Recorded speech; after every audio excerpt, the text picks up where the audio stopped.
चलिए तो हम प्लेस एंड डेट जो है वो वापस से स्टार्ट करते हैं फिर। तो प्लेस एंड डेट जो है, place and date of execution, तो किसी भी डीड में हमें प्लेस रिकॉर्ड करना होता है और साथ ही में डेट भी रिकॉर्ड करनी होती है। तो क्यों रिकॉर्ड करनी होती है, क्या पर्पस है उसका?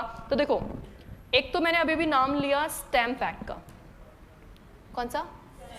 Is subject matter of state. अब this is the subject matter of state, इसका मतलब हर स्टेट का अपना स्टैम्प लगता है ना। आज मान लीजिए आप राजस्थान के अंदर लीज डीड बना रहे हैं, तो यहाँ पे स्टैम्प अलग होगा, हो सकता है महाराष्ट्र में स्टैम्प अलग हो सकता है मध्य प्रदेश में स्टैम्प अलग हो। तो हर स्टेट का अपना अपना ओन स्टैम्प होता है। तो अगर मुझे प्लेस नहीं पता होगा, if I am not aware about the place, तो हाउ इज दिस पॉसिबल कि मैं कितना स्टैम्प पे करूं, पता ही नहीं चलेगा ना। तो स्टैम्प पता लगाने के लिए आपको प्लेस लिखना जरूरी होता है। अच्छा, से मान लो दो लोग हैं, दो अलग अलग स्टेट में रिजाइड करते हैं और दोनों पार्टनरशिप डीड बना रहे हैं। मान लेते हैं पर्सन है mister A, he is residing in Jaipur Rajasthan,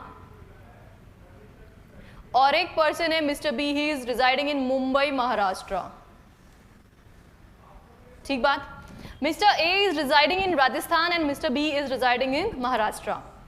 अब यहां पे इसने एक डीड बनाने के लिए स्टैम्प पेपर परचेज किया, स्टैम्प पेपर परचेज किया, और मान लेते हैं राजस्थान में लीज डीड जो बनती है उसमें 500 रुपए का स्टैम्प लगता है। कितने रुपए का? 500 रुपए का स्टैम्प लगता है, 500 का। तो नोटरी के पास गया और 500 रुपए का स्टैम्प खरीद के लेके आ गया, और जो भी उसके चार्जेस वार्जेस थे वो पे कर दिए। फिर उसने ये जो डीड है ये किसको सेंड कर दी? कहाँ रहता है वो? मुंबई महाराष्ट्र। महाराष्ट्र में पता चला मिस्टर बी को कि भैया यहाँ पे पार्टनरशिप डीड या लीज डीड जो भी कुछ बना रहे हो उसके लिए 500 रुपए से काम नहीं चलेगा, उसके लिए आपको 800 रुपए पे करने पड़ते हैं। कितने रुपए? तो अब यहाँ पे जो बी है उसको क्या करना पड़ेगा? रिमेनिंग 300 रुपए का स्टैम्प और पे करना पड़ेगा। तो ये प्लस 300 रुपए का स्टैम्प और पे करेगा, क्योंकि ये रिस्पेक्टिव डीड जो है एग्जीक्यूट हो रही है एक से ज्यादा स्टेट्स के बीच में।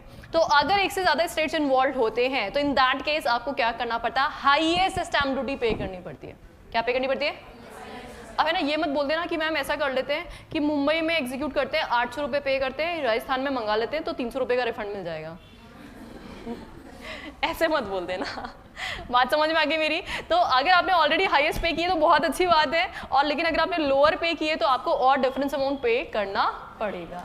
क्लियर बात? तो जो भी आपके स्टेट्स इन्वॉल्व है उनमें से whichever is higher stamp duty है वो आपको पे करनी पड़ती है। तो आपको प्लेस पता होगा तभी तो ये सब काम करोगे ना, नहीं तो स्टैम्प एक्ट का वायलेशन हो जाएगा, लोअर स्टैम्प ड्यूटी पे की तो आपने, है ना।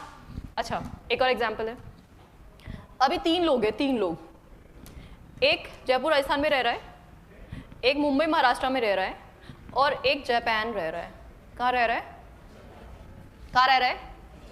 अच्छा, सेम ट्रांजैक्शन के लिए 500 रुपए का स्टैम्प लगता है राजस्थान में, 800 रुपए का स्टैम्प लगता है मुंबई महाराष्ट्र में, और जापान में ये चार्जेस जो है वो ज़्यादा लग जाते हैं। तो जापान का जो एक्ट है उसके हिसाब से उनका स्टैम्प ड्यूटी बनता है, मान लेते हैं 2000 रुपये, इंडियन करेंसी में बात कर रही हूँ, 2000 रुपये कन्वर्जन करके हमने पता लगा लिया, 2000 रुपये का स्टैम्प लगता है। Now in this case what will be done? क्या कर रहे? कितना स्टैम्प इस ट्रांजेक्शन में पे किया जाएगा? विच एवर इज हायर, 2000 पे किया जाएगा।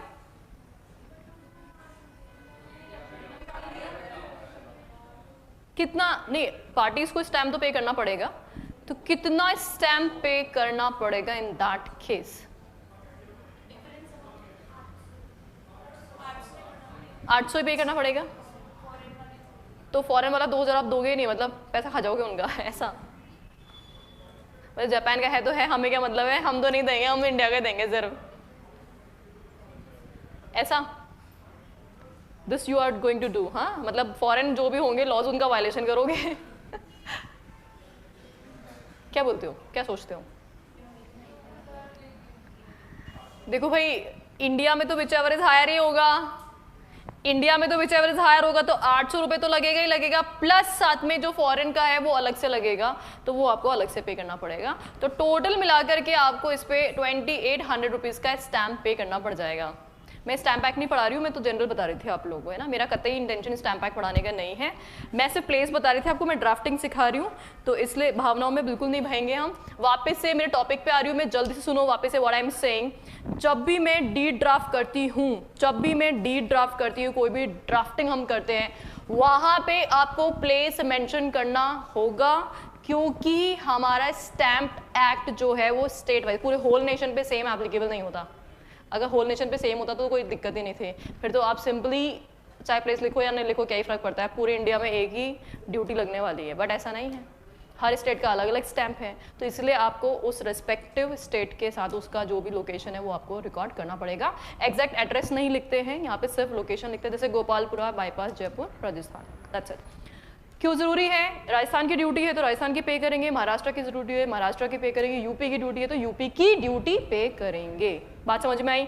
अगर एक से ज्यादा स्टेट्स का इन्वॉल्वमेंट है तो विच एवर इज हायर पे किया जाता है, अगर लोअर पे की है तो डिफरेंस अमाउंट पे करना पड़ेगा, तभी जा करके एग्जीक्यूशन प्रॉपर माना जाएगा।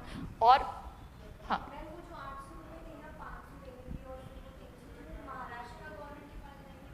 हाँ ऑफ कोर्स महाराष्ट्र गवर्नमेंट के पास जाएंगे वो। नहीं 500 रुपये तो राजस्थान में ऑलरेडी पे कर चुकी हो ना, तो अब डिफरेंस 300 रुपये जाएंगे वहाँ पे तो। हाँ, ऐसे स्टेट जो है ना, स्टेट आपस में लड़ाई नहीं करेंगे, अच्छा यहाँ से क्यों नहीं खरीदा, ऐसे लड़ाई नहीं करते state India as a whole ही देखा जाता है हमेशा, है ना। हाँ, जापान वाले बोलते हैं अच्छा तुमने इंडिया में पे किया होगा हमें इससे क्या लेना देना। जापान सरकार अलग है और इंडियन सरकार अलग है, तो हर सरकार का अलग अलग पेमेंट जाएगा, ठीक है। स्टेट में हम अलग अलग सरकारें हैं but still India as a whole ही माना जाता है, तो इसलिए आप डिफरेंस पे कर दो। ऐसे नहीं लड़ाई करेंगे स्टेट, तुमने राजस्थान में 500 पे किया होगा हमें क्या है, हम तो 800 रुपये लेंगे तुमसे, ऐसे नहीं होता है, ऐसे बिल्कुल भी नहीं होता है। आपको सिर्फ डिफरेंस अमाउंट ही पे करना पड़ेगा। बात समझ में आई? अब दूसरी बात बोलिए, डेट क्यों जरूरी है? Why this date is being inserted in the drafting. देखो, एक एक्शन होगा लिमिटेशन एक्ट, नाम सुने? लिमिटेशन एक्ट क्या बोलता है कि भाई कभी भी कुछ भी हो जाए तुम तो जाके कोर्ट में पहुंच जाना है ना, 5 साल बाद पहुंच जाना, 10 साल बाद, 15, 20 साल, 50 साल बाद तुम मर जाओ, उसके बाद तुम्हारे बेटे पोते सब पहुंच सकते हैं, ऐसा बिल्कुल नहीं है। तो लिमिटेशन एक्ट क्या बोलता है? एक टाइम लिमिट है भाई, टाइम लिमिट है 1 साल, 3 साल, अलग अलग केसेस में डिफरेंट टाइम लिमिट दे रखी है, तो आप उस रेस्पेक्टिव टाइम ड्यूरेशन में ही कोर्ट में जा सकते हो और डिस्प्यूट रेज कर सकते हो, है ना। तो जब तक मुझे टाइम ही नहीं पता होगा तो टाइम लिमिट के हिसाब से लिमिटेशन एक्ट का पता कैसे लगाऊंगी मैं? कब तक कौन सा काम करना है कैसे पता चलेगा? कौन से दिन एग्जीक्यूशन हुआ था, कब क्या हुआ था, कुछ पता ही नहीं चलेगा हमें। तो इसके लिए आपको यहाँ पे डेट डालनी जरूरी होती है। ओके, अच्छा मैम आपने बहुत अच्छी बात बोल दी, जरूरी होती है, लेकिन फिर भी इंसान तो इंसान होता है ना, गलतियां तो होती है इंसान से। अब भूल गए यार, भूल गए, प्लेस लिखना भूल गए, डेट लिखना भूल गए, अब डीड तो बना दी, कॉन्ट्रैक्ट एंटर कर लिया, अब क्या करें? क्या इस केस में आपका डीड वायलेशन हो जाएगा? अगर मैं गलती से प्लेस लिखना भूल जाऊं, डेट लिखना भूल जाऊं, तो मेरी डीड क्या इनवैलिड हो जाएगी? Whether my deed is invalid? Invalid बताओ, इनवैलिड है क्या? है इनवैलिड। आपने स्टैम्प ड्यूटी प्रॉपर पे नहीं की है, आपने प्लेस नहीं लिखा क्योंकि आपका इंटेंशन था कि स्टैम्प ज्यादा पे नहीं करना है आपको, आपने प्लेस नहीं लिखा, बोले ठीक है देखा जाएगा, पकड़े जाएंगे जब पकड़े जाएंगे। आपने स्टैम्प ड्यूटी प्रॉपर पे नहीं की है, क्या आपकी डीड इनवैलिड है? क्या वो राइट्स और ऑब्लिगेशन जो आपस में कॉन्ट्रैक्ट करके क्रिएट किए थे वो इनवैलिड है या वैलिड है? बताओ, व्हाट डू यू थिंक, क्या लगता है आपको? एग्जाम्पल, पूरा प्रॉपर एग्जाम्पल दे देती हूँ आपको। Mister A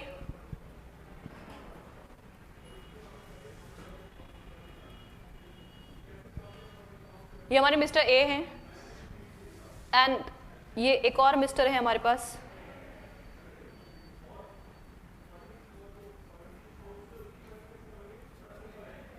mister B. Okay, इन दोनों ने क्या बनाई है? पार्टनरशिप, है ना। बहुत हंसी आ रही मेरी ड्राइंग देख करके, हाँ चलिए कोई बात नहीं, पार्टनरशिप डीड बनाई है इन्होंने, पार्टनरशिप डीड। और ये जो पार्टनरशिप डीड बनाई गई है, ये बनाई गई है कहाँ पे? राजस्थान में। कहाँ बनाई गई है? हमारे आपड़ों राजस्थान में। अब जो राजस्थान में बनाई गई है पार्टनरशिप डीड, इन पार्टीज ने जानबूझ करके राजस्थान का नाम लिखा ही नहीं, प्लेस लिखी ही नहीं, क्योंकि इनको स्टैम्प ड्यूटी तो इवेड ही करनी थी। यहाँ पे स्टैम्प लगना था, मान लो लेट्स अज्यूम 1000 रुपये, लेट्स अज्यूम 1000 रुपये। इन्होंने सिर्फ 500 रुपये के स्टैम्प पेपर पे, सिर्फ 500 रुपये के स्टैम्प पेपर पे डीड बना ली, है ना। बहुत बार लोग तो 100-100 रुपये के स्टैम्प पेपर पे डीड बना लेते हैं, बोले 500 रुपये भी क्यों खर्च करें। इन्होंने डीड बना ली और अपनी टर्म्स एंड कंडीशंस डिसाइड कर ली कि भाई साहब कौन कितना कैपिटल आएगा, किसका प्रॉफिट शेयरिंग रेशियो क्या होगा एंड सो ऑन, कौन क्या काम करेगा, किसको क्या सैलरी मिलेगी, interest on capital, interest on drawings, सब कुछ डिसाइड करके लंबा चौड़ा एक ड्राफ्ट बना दिया। अब मिस्टर ए जो है ना, मिस्टर ए शक्ल देख के लग रहा है बहुत चंटे है ना, तो इसे चंटाई की और चंटाई करके मिस्टर बी की सैलरी देने से मना कर दिया। मिस्टर बी ने बहुत सारा काम किया था लेकिन उसकी सैलरी देने से मना कर दिया। तो मिस्टर बी ने बोला कि यार हमारे कॉन्ट्रैक्ट में लिखा है भाई, पार्टनरशिप डीड में लिखा है कि मेरे को सैलरी मिलेगी क्योंकि मैंने काम किया है। मिस्टर ए कोई काम नहीं करता था इसलिए उसको सैलरी मिलती नहीं थी, तो उसने यहाँ पे पासा खेला, उसने बोला मिस्टर बी तेरे को कोई सैलरी नहीं मिलेगी। तो मिस्टर बी ने बोला ये तो बहुत गलत बात है, हमारे डीड में ऑलरेडी लिखा है, मैं तो सैलरी विड्रॉ करूंगा। तो मिस्टर ए ने बोला यार अपना जो है ना डीड बना है 500 रुपये के स्टैम्प पे बना है, बनना कितने पे था? ये तो इनवैलिड है, ये तो क्या है, अब तेरे को कोई सैलरी वैलरी नहीं मिलेगी। तो क्या मिस्टर बी कोर्ट में जाकर के अपने राइट्स को प्रोटेक्ट कर सकता है या नहीं कर सकता? This is my question. कर सकता है? ऑफ कोर्स कर सकता है, ऑफ कोर्स कर सकता है। देखो इन्होंने किसका इवेजन किया है? स्टैम्प। तो फिर क्या ही दिक्कत है, स्टैम्प की पेनल्टी पे कर दो ना, बस जितना आपने स्टैम्प के चोरी किए उतना स्टैम्प पे करो और साथ में पेनल्टी पे कर दो, तो आपका डीड एब्सोल्युटली वैलिड बन जाएगा ना भाई। तो यहाँ पे जो आपने सरकार का पैसा खाया है ना, सरकार को सिर्फ उस पैसे से मतलब है, सरकार को कतई कोई मतलब नहीं है, तो आप डिफरेंस अमाउंट पे करो, प्लस जो भी स्टैम्प एक्ट की पेनल्टी बनती है वो पे करो। अगर आपने ये ठीक ठाक कर दिया तो ये तो एकदम प्रॉपर डॉक्यूमेंट बन जाएगा। अब ये प्रॉपर डीड जो है कोर्ट में एडमिसिबल एज एविडेंस होंगी, तो स्टैम्प ड्यूटी कम पे करने से उसकी वैलिडिटी पे कोई इंपैक्ट नहीं पड़ता है, ये इनवैलिड नहीं होगा, ये एब्सोल्युटली वैलिड होगा। क्या ये बात सबको समझ में आ गई है? श्योर है? अच्छा एक और बात, डेट की बात बोली थी, डेट। मान लो मैं डेट डालना भूल जाऊं, भूल गई, नहीं लिखी, या मैंने डेट डाली है,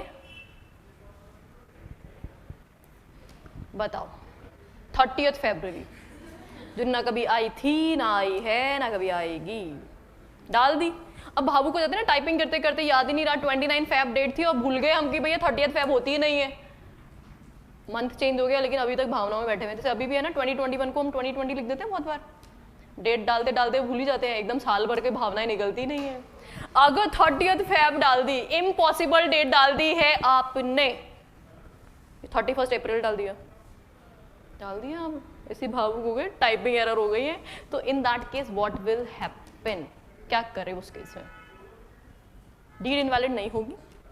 ऐसा नहीं है कि आप बोल दो ये तो डेट ही नहीं होती तो इसका मतलब डीड बनी नहीं है, अब तो ऐसा नहीं बोल सकते आप, ये डीड वैलिड है। बस हाँ उस केस में आपको अगर डेट प्रूफ करनी है तो वहाँ पे अदर एविडेंसेस लगाए जाएंगे, चाहे वो डॉक्यूमेंट्री एविडेंसेस हो या ओरल एविडेंसेस हो, वो लगाए जाएंगे और उसके थ्रू उस डेट को प्रूव किया जाएगा। क्या मेरी बात सबको समझ में आ गई है व्हाट आई एम सेइंग? तो आई एम सिंपली सेइंग कि देखो भैया अगर लिटिगेशन से बचना चाहते हो तो प्लेस एंड डेट मेंशन कर देना, अगर लिटिगेशन से बचना चाहते हो तो प्लेस एंड डेट मेंशन कर देना, और अगर by chance place and date mention नहीं किया तो उससे वैलिडिटी पे कोई इंपैक्ट नहीं पड़ेगा, एफर्ट्स बढ़ जाएंगे, है ना। स्टैम्प एक्स्ट्रा पे करना पड़ेगा, वो तो अंत पे करना पड़ेगा ही, और पेनल्टी अलग लगेगी। सो और डेट के लिए आपको एविडेंसेस लगाने पड़ेंगे, तो फिर बहुत सारी बातें आपको प्रूफ करने के लिए यहाँ पे करनी पड़ती है। Is this okay? लैंग्वेज पढ़ दूँ अब मैं? चलो, place and date of execution must be recorded in the deed. The date of execution is important for the purpose of application of law of limitation, registration of document, etc. It should be written in word as well as in figures. It should be recorded in word as well as in figures. देखिए check बनाते हो, check amount लिखते हो, words और figures दोनों में लिखते हो ना। एग्जैक्टली डेट भी हम वर्ड्स एंड फिगर्स दोनों में लिखेंगे, क्योंकि 30 फरवरी जैसी डेट है ना वो कभी भी लिखी नहीं जाएगी। फिर क्या होता है, हम 30, 0, 2, 20, 21 ये तो हम लिख लेते हैं, याद नहीं रहता। लेकिन जैसे आप 30 फरवरी बोलोगे ना तो फिर याद आ जाएगा, अरे फरवरी 30 की नहीं होती है, तो गलती होने से रह जाएगी। इसलिए वर्ड्स एंड फिगर्स दोनों में रिकॉर्ड करना चाहिए। The date is not strictly an essential element of the deed. A deed is perfectly valid if it is undated or date given is impossible one, that is what 30th February. ठीक है, language clear? If no date is given then oral evidence will be admissible. अगर आप date डालना भूल गए हैं तो कोई बात नहीं, oral evidence लिख लीजिए। यहाँ तक का नोट डाउन करो फटाफट से, जल्दी जल्दी। तो सबसे पहले क्या लिखोगे, place and date to be recorded, place and date to be recorded। तो डेट में लिखोगे for limitation act, ऐसे लिखो place और ऐसे लिखो डेट। डेट किसके लिए, for limitation act, for limitation act, ताकि क्या हाईलाइटेड चीजें बहुत कैची होती है, एग्जाम फटाफट से पढ़ पाते हो। अब लिमिटेशन एक्ट के लिए, बट इफ अनडेटेड या फिर इम्पॉसिबल डेटेड, तो भी क्या है, ये वैलिड है, वैलिड। लेकिन क्या करना पड़ेगा, आपको एविडेंसेस लगाने पड़ेंगे।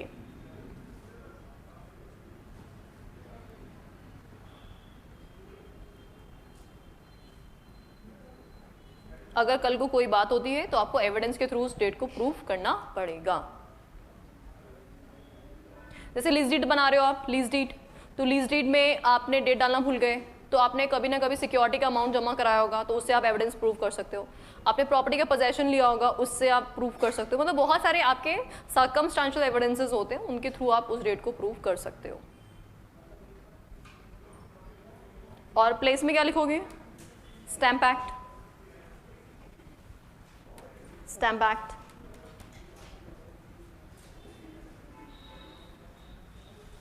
To ascertain the adequate stamp duty which is applicable on the respective state, so you need to mention the place.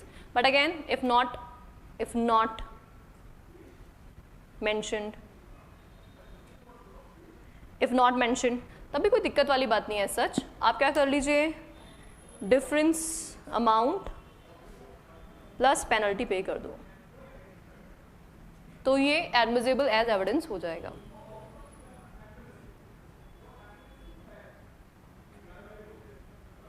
Admissible as evidence हो जाएगा। यहां तक नोट कर लीजिए एक बार।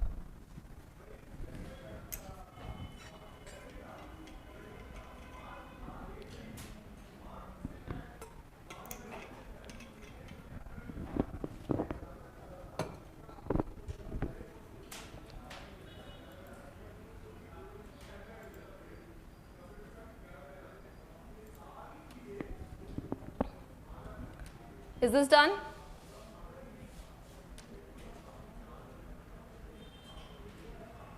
क्लियर कर दूं पूरा? हो गया उर्मिला? चलो अब आगे देखते हैं। If several parties to deed sign the date on different dates, then last date on which you sign करेगी पार्टी वही इफेक्टिव डेट ऑफ डीड माना जाएगा।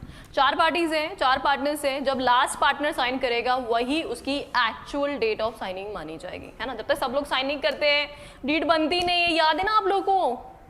जब तक सारी पार्टी साइन नहीं करती है वो क्या होती है, डीड एस्क्रो होता है। तो डीड इफेक्टिव ही कब होती है, जब सबके सब साइन कर देते हैं। बिल्कुल सही बात। Place determines the territorial and legal jurisdiction of a document for its registration, for availing legal remedies, stamping of documents, etc. है ना। तो jurisdiction भी पता चलता है place से, आपको dispute अगर arise हो रहा है, stamp duty भी पता चलती है, ये सब आपको place से पता चलता है। If document is not properly stamped या unstamped, then it will not be admissible as evidence. However, it can be considered only when penalty provision of Stamp Act are complied with. कोई शक? Clear? Important समझ में आ गई place and जो date की है। अब इसको लिखते कैसे हैं वो हम समझेंगे। ये दोनों पॉइंट्स पे लिख लो आप लोग।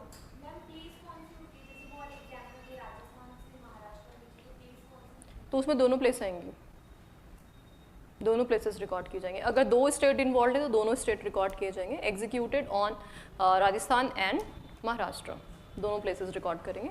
और अगर सिंगल प्लेस है तो फिर उसी प्लेस का नाम हो जाएगा।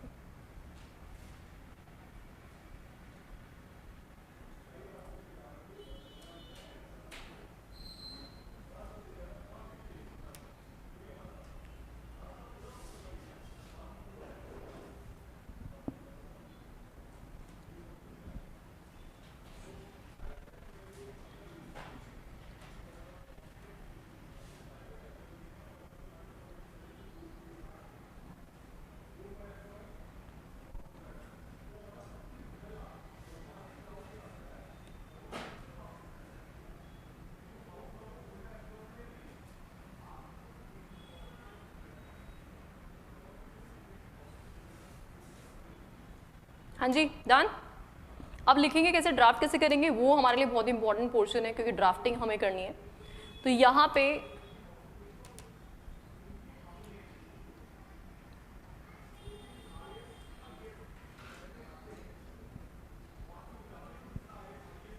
चलिए, टाइटल में हमने क्या लिखा था, दिस डीड ऑफ सेल, जैसे भी आपने लिखा था। तो हम जो पढ़ चुके हैं उसके साथ ही आगे कंटिन्यू करेंगे। फाइन, पुराना वाला भूलेंगे नहीं, कंटिन्यू करते पूरा। This deed of sale, that we already know. ये क्या था हमारा टाइटल। अब इसके बाद मुझे क्या लिखना है, प्लेस एंड डेट लिखना है। तो कैसे लिखूंगी, मेड, कैप्स ऑफ हो गया है मेरा, कैप्स ऑफ कर दिया मैंने। मेड, ये कलर दिख रहा है आपको, या कलर चेंज करूं, कलर चेंज कर दूं। एट, मेड एट, लोकेशन डालेंगे, एग्जैक्ट एड्रेस नहीं लिख रही हूं मैं, गोपालपुरा बाईपास जयपुर राजस्थान। अगर आपको क्वेश्चन में कुछ फैक्ट्स दे रखे हैं, उसमें कोई प्लेस मेंशन किया हुआ है तो आप वही प्लेस मेंशन करेंगे, अदरवाइज कोई भी प्लेस जो आपको लिखना है वो लिख सकते हो। तो यहाँ पे मैंने प्लेस लिखा गोपालपुरा बाईपास जयपुर राजस्थान ऑन, ये प्लेस आ गया। अब लिख रही हूँ डेट ऑन। अच्छा, अब आज की डेट डालेंगे हम। तो आज की डेट क्या है, 24th डे ऑफ मार्च 2021, ऐसे लिखेंगे हम। कैसे लिखेंगे, पूरी स्पेलिंग लिखनी है। 24th डे ऑफ मार्च 2021, ठीक है। और साथ ही में मैंने बोला था वर्ड्स एंड फिगर्स दोनों में लिखते हैं इसको, तो मैंने अभी तो स्पेलिंग लिखी, अब मैं नंबर्स में भी लिखूंगी इसको। तो 24032021 आया समझ में।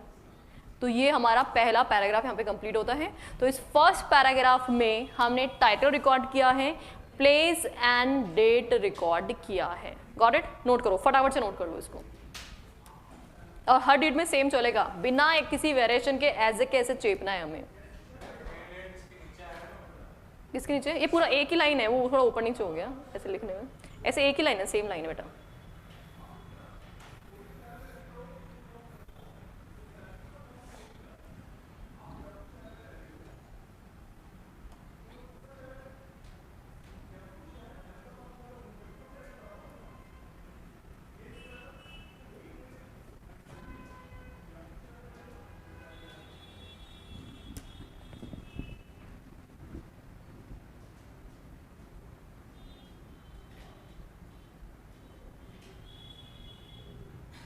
सब लोग जाग रहे हैं?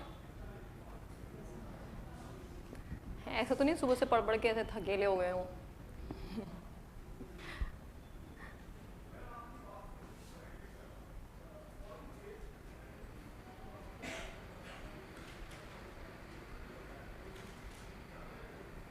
आगे बढ़ू?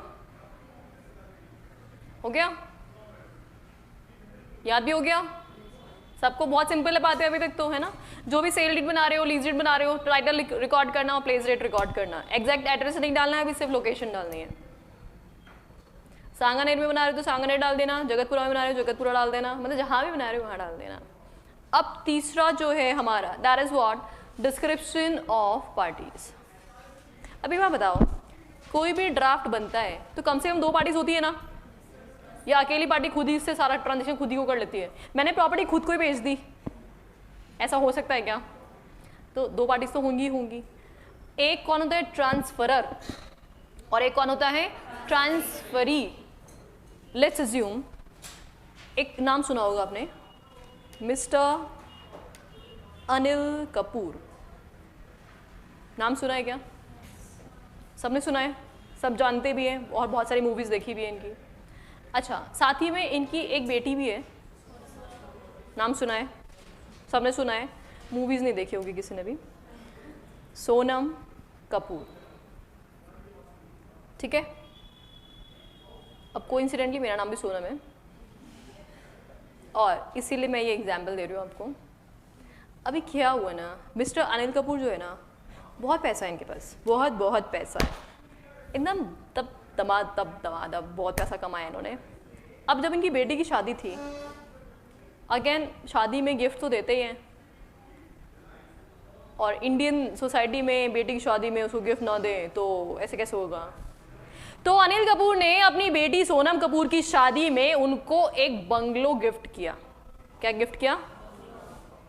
और मिस्टर अनिल कपूर ने लिखा कि अनिल कपूर या अनिल, मिस्टर अनिल, एक पार्टी का नाम, दूसरी पार्टी में सिर्फ लिखा सोनम। क्या लिखा? Here bye gift this bungalow, और ऐसे उन्होंने रिकॉर्ड कर दिया। उन्होंने सिर्फ सोनम नाम लिखा है, उसके आगे ना कोई सरनेम है, ना एड्रेस है, ना कुछ और डिस्क्रिप्शन है। तो इस इंडिया में बहुत सारी सोनम है ना, है ना, बहुत सारी सोनम, बहुत सारी सोनम है, उसमें से एक सोनम मैं भी हूं। अब जैसे ही गिफ्ट की बात थी, यार मुंबई में 10 करोड़ 15 करोड़ 50 करोड़ का कोई बंगलो मिल रहा है, तो क्यों नहीं जाएंगे? हम तो लीगल लोग हैं, हम तो पहले पहुंच जाएंगे। मैंने बोला देखो भाई, यहाँ पे जो अनिल कपूर जी ने गिफ्ट किया ना, मुझे किया है। सोनम कपूर बोल रही नहीं नहीं, मेरे डैड ने मुझे किया था, मुझे मिला है ये, मेरे डैड ने दिया है मुझे। मैंने कहा नहीं, मुझे मिला है ये गिफ्ट। तो बोले कि तुम्हें क्यों मिला है? मैंने कहा लीगल कंसल्टेंसी दी थी। मैं तुमने इतने सारे कांड किए ना, 2-4 कच्चे छोटे निकाल दो उनके, तुमने जो कांड किए उन सबके चक्कर में लीगल कंसल्टेंसी देनी पड़ी थी मुझे। तो उस लीगल कंसल्टेंसी में कंसिडरेशन की जगह मिस्टर अनिल कपूर जी ने मुझे ये बंगलो दिया है। अब भाई साहब, एक्चुअल ओनर तो थी इसकी सोनम कपूर, लेकिन मैंने अपनी टांग अड़ा दी बीच में ही। अब अगर मैंने अपनी टांग अड़ा दी है तो क्या करना पड़ेगा? कोर्ट के चक्कर खाने पड़ेंगे, जेल की चक्की नहीं पीसनी पड़ेगी, सिर्फ कोर्ट के चक्कर काटने पड़ेंगे। अब अगर कोर्ट के चक्कर काटने पड़ेंगे, इसका मतलब मैंने इस प्रॉपर्टी को जबरदस्ती, जो भी यहाँ पे बंगलो था, उस बंगलो को मैंने जबरदस्ती अटका दिए, है ना। तो ना तो वो सोनम कपूर का है, मेरे को तो मिलना नहीं, वो तो ऐसे ही बताया मुझे, बट हाँ मजे आ गए, क्योंकि हम लोग एडवोकेट हैं, हम कुछ भी कर सकते हैं, है ना भैया। लॉ वाले लोग होते हैं ना, उनको पता नहीं अंदर से खुशी मिलती है कुछ अजीब सी, कि कोर्ट में तो हम ऐसे ही रोज जाते हैं, है ना। इतने सारे ढेर सारे केस लोगों के लड़ते, तो एक केस अपना भी लड़ लेंगे तो फायदा ही होगा, कुछ तो फायदा हो खुद की एडवोकेसी का, है ना। तो मैंने कहा ठीक है यार, अब LLB तो मैं हुई, CS में हुई, तो एक काम करते हैं, केस ठोक देते हैं। तो बेचारी भोली भाली सोनम कपूर फंस गई केस में। तो क्या करना चाहिए था मिस्टर अनिल कपूर को? पूरा नाम लिखना चाहिए था। क्या लिखना चाहिए था? सोनम। अच्छा, पूरा नाम हो गया सोनम कपूर। स्टिल उसके बावजूद एक और प्रॉब्लम है, इस इंडिया में बहुत सारी सोनम कपूर भी हो सकती है। डॉटर ऑफ अनिल कपूर, तो इसका मतलब फादर्स नेम आना चाहिए था। क्या नाम आना चाहिए था? Father's name. आपको पता है, जब मैं स्कूल में थी ना, मेरी क्लास में एक गर्ल हुआ करती थी, आरती जैन। आरती जैन, एक नहीं 2, और कोइंसिडेंटली दोनों के फादर का नाम अशोक कुमार जैन था। And this is absolute true, मैं ऐसे मजाक नहीं कर रही हूँ, this was the true situation. दोनों का नाम आरती जैन था और दोनों के डैड का नाम अशोक कुमार जैन था। तो भाई साहब यहाँ पे वापस से फंस गए हैं हम, सिर्फ फादर के नाम से भी कुछ नहीं होगा, आपको कुछ और डिस्क्रिप्शन भी डालने पड़ेंगे। तो क्या डालना पड़ेगा? Resident of. क्या डालना पड़ेगा? अब देखो ये मत बोलना ये कोइंसिडेंस हो गया, एक ही घर में दो लोग सेम नाम के रहते हो, तो पेरेंट्स कभी भी अपने दोनों बच्चों का नाम एक नहीं रखते हैं, है ना, बात समझ में आ गई। तो इसका मतलब यहाँ पे आप name, surname, father's name, residential address, ये फुल डिस्क्रिप्शन डालेंगे तो फाइनली उस पर्सन को आइडेंटिफाई कर ही लेंगे हम, तो फिर कोई दिक्कत नहीं आने वाली है। क्लियर बात? ठीक है, तो स्टार्ट करते हैं। Description of parties. Full description of the party should be given to prevent difficulty in identification. Description must be given in the following manner. अच्छा, जो भी डिस्क्रिप्शन लिखोगे, ट्रांसफरर का नाम पहले आता है हमेशा, याद रख लेना, सुन लेना बात ध्यान से। ट्रांसफरर का नाम पहले आएगा, ट्रांसफरी का नाम बाद में आएगा। मॉर्टगेज डीड बनाओगे, मॉर्टगेज डीड, मॉर्टगेजर और मॉर्टगेजी दो पार्टीज है। ट्रांसफरर कौन है? मॉर्टगेजर या मॉर्टगेजी? ऑफ कोर्स मॉर्टगेजर, अपनी प्रॉपर्टी को वही देता है मॉर्टगेजी को। अगर सेल डीड बन रही है तो सेलर, वेंडर, है ना। अगर लीज डीड बन रही है तो बिल्कुल सही बात, समझ में आ गया। तो पहली पार्टी हमेशा कौन होगी? ट्रांसफरर ही होगी। ओके, पहले आप नेम लिखो, सरनेम लिखो, एड्रेस लिखो, ये सारे डिस्क्रिप्शन डालोगे। Detail of transferor should be mention first and then detail of transferee will be recorded. तो पहले हम ट्रांसफरर की डिटेल डालेंगे एंड देन ट्रांसफरी की डिटेल डालेंगे। और अगर बाई चांस पार्टीज कंपनी हो जाए तो एक कंपनी दूसरी कंपनी को प्रॉपर्टी बेच सकती है क्या? बेच तो सकती है। अब अगर ए लिमिटेड ने बी लिमिटेड को प्रॉपर्टी बेची या ए लिमिटेड ने किसी इंडिविजुअल को प्रॉपर्टी बेची, तो ये तो कंपनी हुई ना। तो कंपनी के पिताजी का नाम क्या होता है?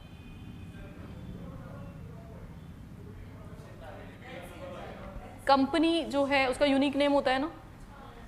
क्या सिमिलर टाइप की दूसरी कंपनी हो सकती है? नहीं हो सकती ना। लेकिन उसका एक्ट बताना पड़ेगा, कौन सा एक्ट में रजिस्टर्ड है वो। दो डिफरेंट एक्ट्स में तो सेम कंपनीज हो सकती है, सेम नाम के दो एंटिटीज हो सकती हैं। तो आप एक्ट बताओ, मतलब पिताजी का नाम कौन है यहाँ पे? एक्ट। तो कंपनी के नेम में आप कंपनी का नाम लिखोगे, नेम, उसका एक्ट लिखोगे, कौन से एक्ट में रजिस्टर्ड है वो, और उसके जो भी रजिस्टर्ड ऑफिस है उसका एड्रेस आपको लिखना पड़ेगा। तो कंपनी के केस में ये डिस्क्रिप्शन जाएंगे।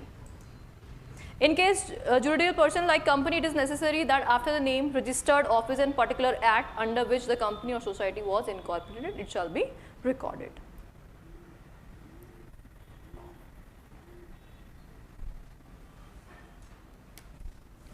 हाँ जी, तो क्या क्या हुआ डिस्क्रिप्शन में? सबसे पहले आप क्या लिख रहे हो? पार्टीज का name, then surname, age, address, ये सब कुछ बातें आप रिकॉर्ड करोगे। देन उसके बाद पहले आपको ट्रांसफरर का नाम लिखना है, देन ट्रांसफरी का नाम लिखना है, और अगर कोई भी आर्टिफिशियल पर्सन है तो उस पर्सन का नाम, उसका एक्ट, उसका रजिस्टर्ड ऑफिस, ये एड्रेस लिखना है। ये तीनों बातें लिख लो।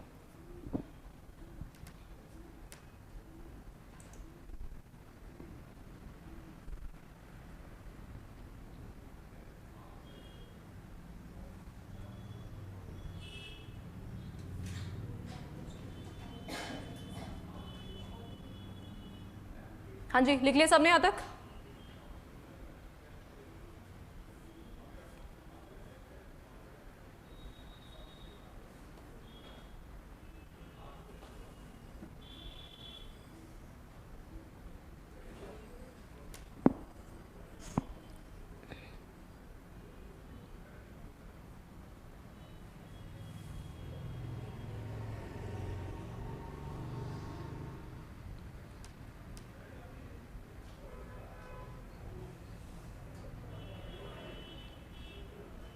तो एग्जाम्पल देखिए कैसे लिखेंगे इसको।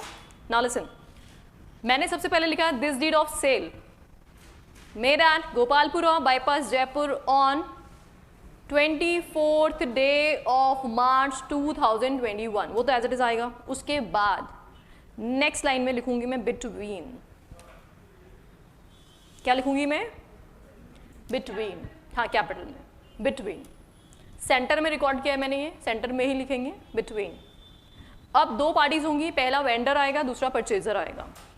कैसे लिखेंगे एक बार देख लो फिर लिखना। मिस्टर, अब जो नाम है उस पर्सन का, मिस्टर से Anil Sharma,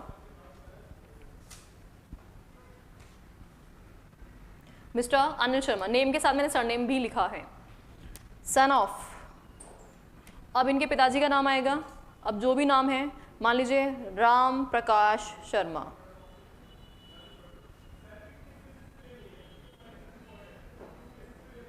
name father's name, then उसके बाद रेजिडेंट ऑफ, तो जहाँ के भी वो रहने वाले उनका प्रॉपर एड्रेस आएगा, रेजिडेंट ऑफ, तो रेजिडेंट ऑफ से यहाँ का एड्रेस लिख लेते हैं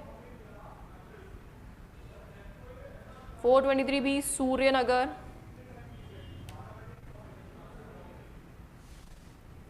गोपालपुरा बाईपास जयपुर, गोपालपुरा बाईपास जयपुर। तो यहाँ पे मैंने नेम लिखा है, फादर्स नेम, सरनेम, एड्रेस, और यहाँ पे एज भी आप मेंशन कर सकते हो। एज लिखना बहुत ज़्यादा मैंडेटरी नहीं होता, बट जनरली लिखा जाता है। तो mister Anil Sharma, son of, resident of, और फिर उसके बाद एज्ड, एज जितनी भी एज है उसकी, से लेट्स अज्यूम 40 ईयर्स,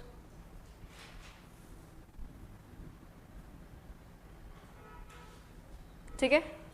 अब नोटिंग बंद करके आगे देखना एक बार।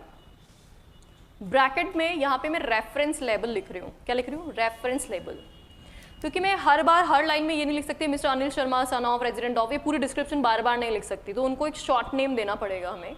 तो वो शॉर्ट नेम को क्या बोलते हैं? रेफरेंस लेबल बोलते हैं। तो यहाँ पे जैसे आप लोग निक नेम नहीं निकाल देते एक दूसरे के, अब किसी का नाम बड़ा होता है तो हमको पूरा बोला ही नहीं जाता, और छोटा हो तो भी हम निक नेम तो निकाल ही लेते हैं। तो हमारे लिए जो कन्वीनियंट नाम होते हैं ना, हम वही बुलाते हैं।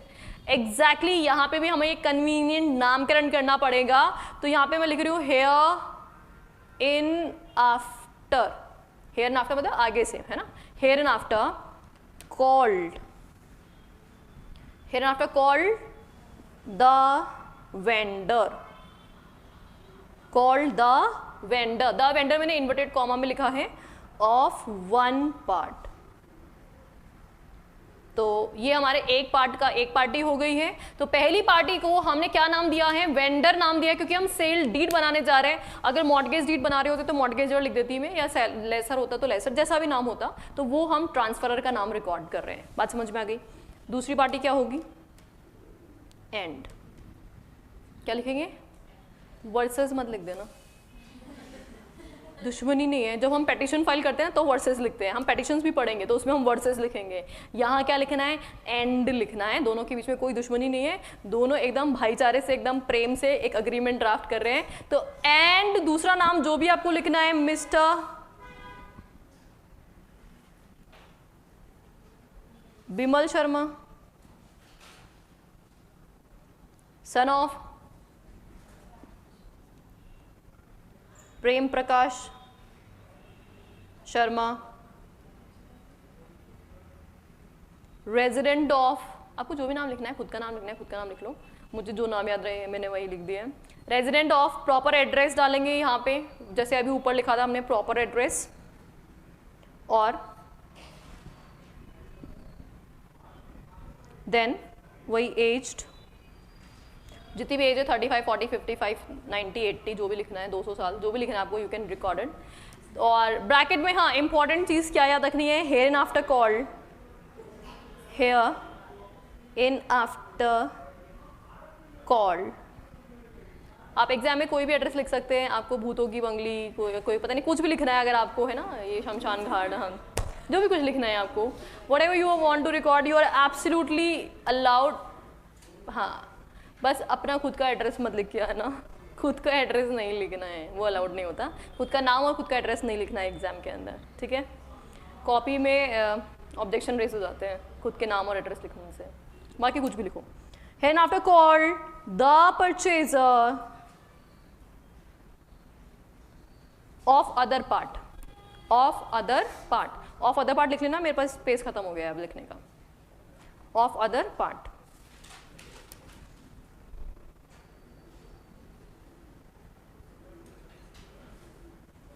ठीक है। तो ये हो गया हमारा तीसरा component, important component, description of parties. सब एक साथ पैराग्राफ फॉर्मेट चलेगा, हाँ मतलब सब है ना, नेक्स्ट लाइन से ही चल रहा है सब कुछ। जैसे यहाँ पे बिटवीन लिखा मैंने, ये सेंटर में लिखा है मैंने, ये सेंटर में लिखा है मैंने बिटवीन, फिर उसके बाद ये लेफ्ट से ही चल रहा है सब कुछ। तो लेफ्ट में मैंने मिस्टर अनिल शर्मा ये सब कुछ लिखा, लाइन नहीं छोड़ी मैंने कहीं भी, मैंने कोई लाइन बीच में लीव नहीं की है, मैं हर नेक्स्ट लाइन से लिख रही हूँ सब कुछ, और एंड जो है वो भी मैंने सेंटर में ही लिखा है, और फिर अगेन वही लेफ्ट से हमने मिस्टर बिमल शर्मा का डिस्क्रिप्शन लिखा है। 3 कंपोनेंट्स एकदम समझ में आ गए सबको अच्छे से? क्या क्या पढ़े थे एक बार फटाफट से रिकैप करो जल्दी से। Number 1 is title is absolutely perfect, उसमें कुछ करना ही नहीं है, बस दिस डीड ऑफ और खत्म कहानी। देन उसके बाद प्लेस एंड डेट, ऑब्जेक्टिव्स याद रख लेना क्यों हम प्लेस एंड डेट लिख रहे हैं। प्लेस की जरूरत पड़ती है स्टैम्प के चक्कर में या कोई डिस्प्यूट हो जाए तो जुरिडिक्शन कोर्ट का डिसाइड करने के लिए, नहीं भी लिखा तो इट्स ओके, कोई प्रॉब्लम नहीं है। एंड डेट जो है वो हम क्यों लिख रहे हैं, लिमिटेशन एक्ट के लिए या कोई भी कब एग्जीक्यूशन हो रहा है उसकी डेट पता करने के लिए। कहीं भी कुछ भी आपने इशू किया है तो कोई प्रॉब्लम नहीं है, सच आप वैलिड बना सकते हैं उसको। अगर स्टैम्प नहीं पे किया है तो डिफरेंस पे करो, पेनल्टी पे करो, काम ठीक हो जाएगा। डेट मेंशन नहीं किया तो ओरल एविडेंसेस लगा दो, काम ठीक हो जाएगा। तीसरा इंपॉर्टेंट कंपोनेंट हमारा होता है that is what description of parties. तो पार्टीज में फुल डिस्क्रिप्शन आना चाहिए, आधा अधूरा इन्फॉर्मेशन नहीं लिखेंगे, और साथ ही में हमें रेफरेंस लेबल भी लिखने होते हैं। ये जो हेयर एंड आफ्टर लिखा है इसको क्या बोलते हैं अपन?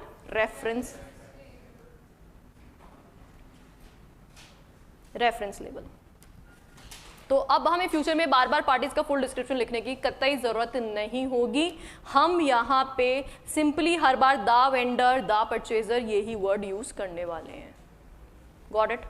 तो आज के लिए इतना इनफ है। तो हमारे 3 कंपोनेंट्स कंप्लीट हो गए हैं, कल से नेक्स्ट कंपोनेंट स्टार्ट करेंगे। Thank you so much.